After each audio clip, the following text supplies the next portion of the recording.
Olá para você que acompanha o USCS Consciência, um programa que busca profissionalizar o campo da divulgação científica e dar visibilidade a projetos desenvolvidos na Universidade Municipal de São Caetano do Sul. O USCS Consciência foi criado para conectar ciência e sociedade e se dedica à prática de divulgação científica a partir dos meios de comunicação em diferentes formatos e linguagens. Eu sou Arquimedes Pessoni, jornalista e professor, e no programa de hoje você conhecerá um pouco mais do trabalho A Prática Baseada em Evidências Melhora o Aprendizado Clínico de Estudantes de Medicina, um estudo antes e após capacitação. Conosco está a sua autora, a mestre em Inovação no Ensino Superior em Saúde pela USCS, Sara Beatriz Obadovski Alves Nascimento. A sua orientadora nessa pesquisa foi a professora doutora Amanda Costa Araújo. Sara possui graduação em Medicina pela Universidade do Oeste Paulista, fez residência médica em Cirurgia Geral e também em Cirurgia Vascular pelo Hospital Regional de Presidente Prudente. Atualmente, ele é professora na Faculdade de Medicina no Centro Universitário Integrado em Campo Mourão e atende como cirurgiã vascular no Complexo de Especialidades Dr. D'Angelo Viel, também em Campo Mourão, no Paraná. Então, obrigado, Sara, pelo seu tempo aí, pela sua consulta pra gente, tá?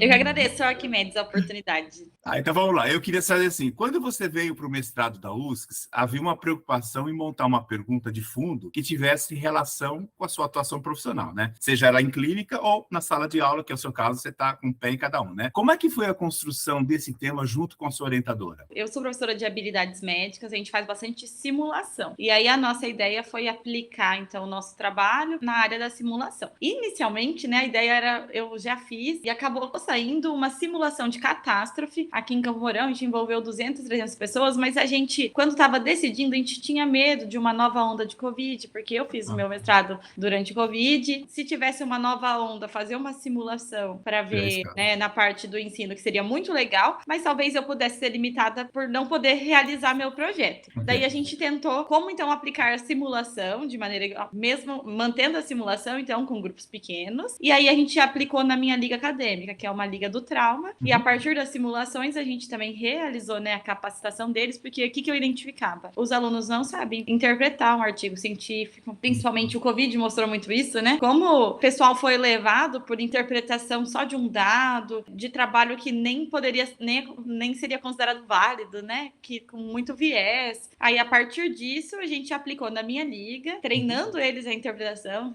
treinando a prática baseada em evidências, e a partir de simulações. Acho que foi a chance de linkar tudo na minha prática diária. Eu estava olhando lá na sua pesquisa, o seu objetivo foi, aspas, comparar o desempenho dos alunos na resolução de casos clínicos antes e após a capacitação em prática baseada em evidências. Para tanto, você realizou um estudo longitudinal com aplicação de casos clínicos e teste de Fresno de medicina. Aí, para a gente que é normal, que está do outro lado, eu queria que você explicasse assim, quem ouve, né, quem estava assistindo a gente, o que é a tal do teste de Fresno, né? E também dar uma pincelada na questão da prática baseada em evidências, que é algo muito comum na área da saúde, né? Legal. O Fresno, então, seria um instrumento que é considerado validado. A partir dele, então, eu apliquei ele no começo e apliquei no final. E como meus alunos conseguiram melhorar a interpretação de artigos científicos, é uma ferramenta que é validada e a partir dele eu consigo falar, realmente, eles melhoraram. Então, é um instrumento que está validado em português, ele, né, foi criado nos Estados Unidos, mas já tem validação na língua portuguesa. E era o único que a gente tinha disponibilidade para conseguir provar que os alunos aprenderam a prática baseada em evidências. Então,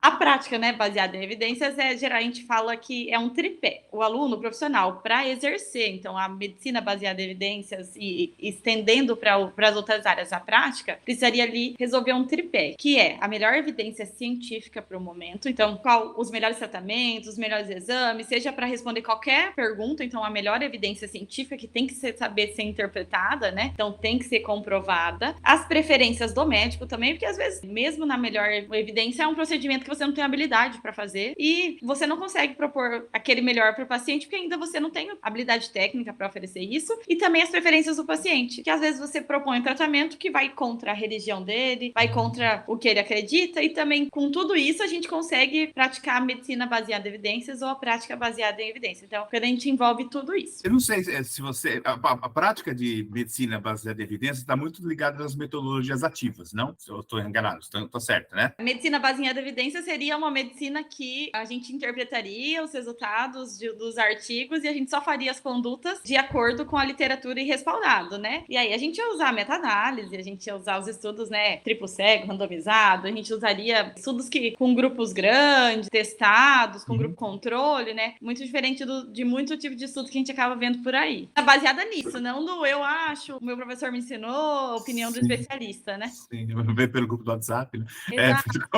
Na época da pandemia tinha isso. Agora, assim, na sua formação como médica, né, você teve isso no seu currículo, a prática baseada em evidências? Foi assim que você aprendeu? Ou isso é novo, é recente na formação dos jovens? Não, eu fui de maneira totalmente tradicional. Ensinava e eu aprendia, né? A gente entendeu metodologia científica e na residência eu comecei a ser crítica para aplicar. Principalmente porque na residência médica eu já estou numa área só, né? Então é muito mais fácil eu conseguir me manter atualizado do que na faculdade de medicina, que eu ainda estava ali aprendendo. Então na residência eu comecei a ser crítica para poder interpretar e aí perceber que talvez o que eu tivesse ouvindo estava errado. Então, porque nas especialidades tem muita gente fazendo o que fazia 20, 30 anos atrás porque está acostumado, né? Então, ao longo, é uma coisa mais recente. Eu acredito que eu exerço a medicina baseada em evidência nos últimos 3, 4 anos.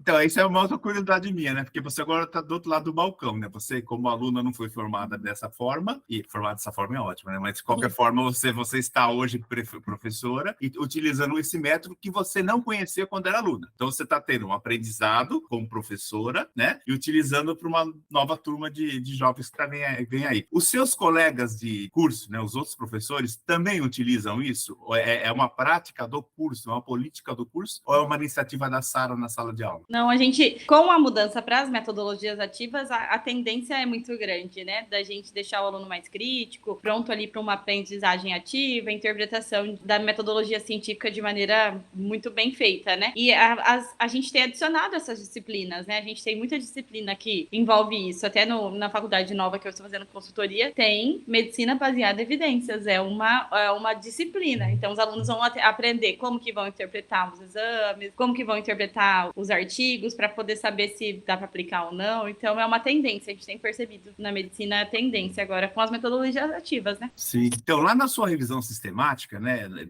especificamente na área da fisioterapia, quando você apontou lá, observou que as principais barreiras para a implementação da prática baseada em evidências seriam falta de tempo, incapacidade de interpretar dados estatísticos, falta de apoio do empregador, falta de recursos, falta de interesses profissionais, falta de generalização dos resultados dos estudos para um paciente e língua de publicação, né, que normalmente o inglês é mother language aí, né? Então, um dos problemas, né, supostamente, né, reside mais em quem ensina do que em aprende, aparentemente, pela sua revisão. Concorda? Eu acredito que se você tiver um professor que tem, né, a nova mentalidade, acredito que você vai ser muito incentivado e vai ser apresentado a essas situações, né? A gente estava acostumado a ler em livro. Sim. E o que é a tradição na medicina?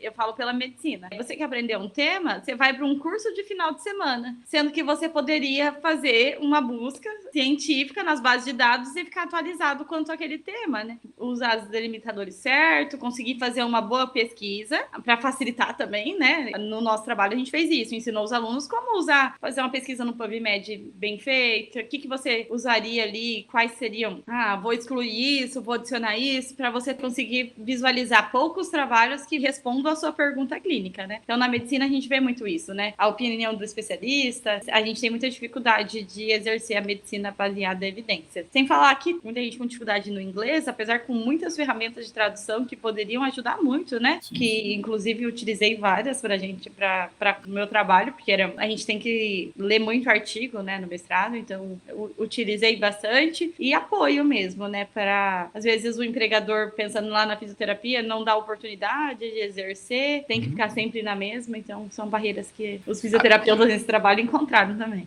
Assim, agora, diga uma coisa, você nota que essa geração, você falou que ia ser uma dificuldade em leitura de artigos artigo científico. Seria interpretação de texto? Esquece o idioma, mesmo que seja um artigo em português. Eles têm mais dificuldade? Eu acho que não interpretação de texto, interpretação de dados. Tá.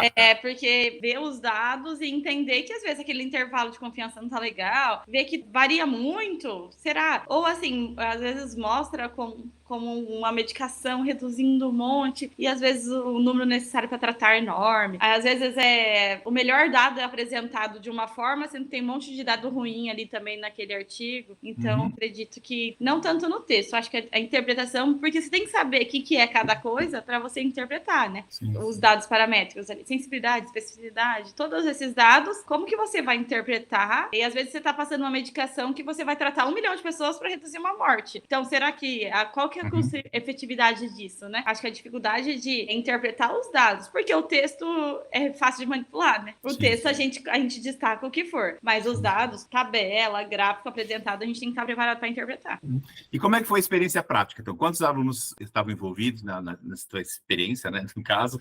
De que ano que era? O que você fez efetivamente para poder fazer a medição que houve sim um aprendizado? Na minha liga, a gente tinha 30 alunos, mas uma foi excluída porque ela faltou no primeiro treinamento e a gente não conseguiu contar ela. Então, seriam 29 alunos. Os alunos eram do 4º ao 8º semestre, inicialmente, daí até chegaram ao 9º, porque o trabalho durou aí 1 ano, né? Inicialmente do 4º ao 8º semestre de medicina. E aí a gente foi fazendo uma série de encontros. Eu capacitei eles, fiz o treinamento de medicina baseada em evidências, para eles conseguirem aplicar ali o PBE. E aí, a partir de então, eles resolveram os casos com os conhecimentos prévios, eles já tinham conhecimento prévio sobre aqueles temas. E aí, a cada 15 dias, a gente se reencontrava novamente. Antes de discutir, eles resolviam novamente o caso de acordo com o estudo ali, na busca que eles fizeram em artigos científicos. E aí, a gente discutia sobre o tema, esses 15 dias depois. E aí, o que eu fiz muito, a gente simulava. Eu criava, a gente tem manequim de alta fidelidade, então eu criei simulações com aquele diagnóstico.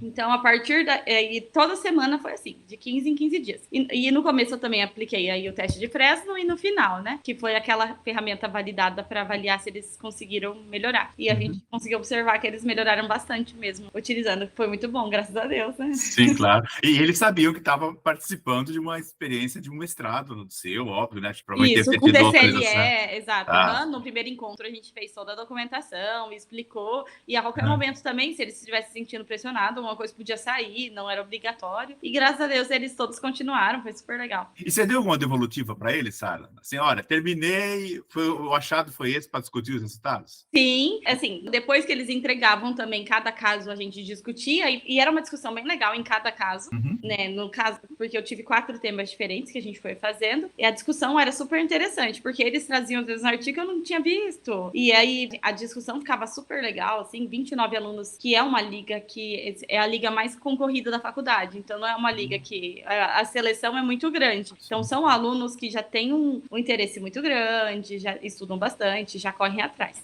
E aí, cada semana, cada 15 dias que a gente se encontrava, tinha devolutiva do caso próprio. E no final também eu expus, e eles também estavam super contentes ali com a evolução deles. Agora, eu não sei se é feeling meu, mas me parece assim, o aluno, o dei aula de medicina aqui na ABC há um tempo, e assim, o perfil do aluno, ele, embora seja mais competitivo profissionalmente, né, eu quero ser melhor que o meu concorrente, que é coisa de médico, né, mas assim, ele é muito mais colaborativo no aprendizado, não? Tô certo? Eles entendem, né, que eles precisam aprender para salvar vidas. O grande medo é, se eu não aprender isso, eu vou atender um paciente que vai ter isso. Eles vivem com medo de faltar conteúdo. Sim. E eu acho que isso é muito importante, porque daí eles se dedicam muito, né? Eles correm atrás. Acho que é um perfil de aluno muito bom. Sim. E como é que foi a montagem do seu produto? Né? Então, no final, você fez a dissertação, você chegou ao resultado, e a gente sabe que o mestrado, ele é profissional, né? Então, você tem que colocar uma intervenção, né? Um produto, e você propôs uma sequência didática. O que tem nessa sequência desse produto? Então, agora pode falar, com não mais spoiler. Então, tá bom. A gente fez o passo a passo, né? De como replicar esse método, porque a gente achou que foi bem efetivo, para outros professores de outras universidades também conseguirem aplicar esse método, seja em sala de aula, em liga acadêmica. Nesse passo a passo daí, como foi montado, qual que era todos os insights, né? O que era interessante ter no caso, o que não era interessante, como foi toda a preparação no começo, a capacitação, inclusive com os vídeos disponibilizados, que como foi a época de pandemia, também disponibilizei vídeos para eles ficarem assistindo. raciocínio, de como interpretar os dados. E aí a ideia é que outros professores também consigam replicar essa metodologia, né? Bom, enfim, aí eu queria saber agora, né? A gente sempre sabe que quando alguém entra em um mestrado, doutorado, né? Você vem com uma expectativa, né? Aí você vive a experiência e no final às vezes você tem uma decepção, às vezes você fala assim, morri, ou às vezes você fica muito feliz. Eu vejo pelo teu rosto que apesar, né, da distância, né? Nós estamos em São Caetano, você está aí no Paraná, né? Houve uma pandemia no meio da história, imagino que a sua vida não seja fácil como médica, e não deve ter sido na época da pandemia. Apesar de tudo, você conseguiu um título de mestre, a qual te parabenizo. Mas como é que foi isso? O que isso representou para a Sara como profissional e como pessoa? Foi bem difícil, eu vou reforçar, né? É desgastante, parece que nunca acaba, mas como pessoal, e inclusive profissional, eu entendi mais ainda a metodologia científica porque eu estudei muito sobre isso e aí eu cresci muito como profissional também. E eu consigo hoje interpretar melhor ainda os dados que dos estudos estão me fornecendo, né? Como eu tive que criar uma capacitação para isso, quando a gente tem que dar uma aula sobre a gente alcança níveis de aprendizagem muito melhor, né? Então, como eu tive que ensinar sobre isso, eu me preparei muito, então acabei entendendo muito sobre metodologia científica e hoje, quando eu vou, às vezes, numa reunião de um laboratório que quer vender um produto, eu sou muito mais crítica com isso. Eu consigo entender melhor, eu peço, chega alguma medicação nova, um procedimento novo, eu falei, mas e aí, o que a gente tem de dados? Hoje eu consigo cobrar cada vez mais isso, e eu acho que é isso que a gente tem que correr atrás para aprender, né? E também tive nova oportunidade de emprego, como agora a gente tem muitas faculdades de medicina abrindo no Brasil, e quem tem um mestrado em ensino em saúde, né, acaba sendo bem cotado para participação de núcleo docente estruturante, para o processo de abertura. Então, para mim, profissionalmente também foi muito bom. Eu recomendo, apesar de ter sido 2 anos bem difíceis, depois a gente acaba colhendo bons frutos. Esse foi o USCS Consciência, programa sobre pesquisas realizadas na Universidade Municipal de São Caetano do Sul.